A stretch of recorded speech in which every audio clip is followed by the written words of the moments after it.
Case சிலிண்டருக்கு மானியமா 100 ரூபாய் தரேன்னு சொன்னீங்களே, என்னாச்சு?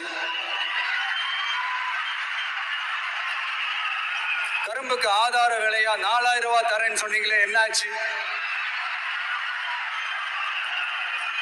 ரொம்ப நாள் கல்யாணமே ஆகாம இருக்கிற பெண்களுக்கு அவங்களுடைய கல்வி தகுதிக்கு ஏற்ப அரசு வேலை கொடுப்போம்னு சொன்னீங்களே, என்னாச்சு?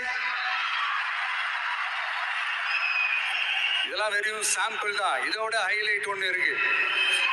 மாநில அரசால முடியவே முடியாதுன்னு தெரிஞ்சுக்கிட்டோம், நாங்க வந்து நீட்டை ஒழிப்போம். ஆகா ஆகா ஆகா ஆகா, எவ்வளவு பெரிய ஒரு மோசடி இது!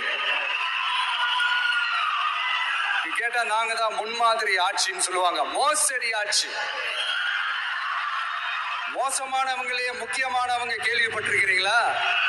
அந்த மாதிரி மோசடி ஆட்சியிலேயே முக்கியமான ஆட்சி இந்த திமுக ஆட்சி. மக்களே, மக்களை நேசிக்கிற விஜய் வேணுமா? மக்கள் விரோத ஆட்சி நடத்துற ஸ்டாலின் சார் வேணுமா?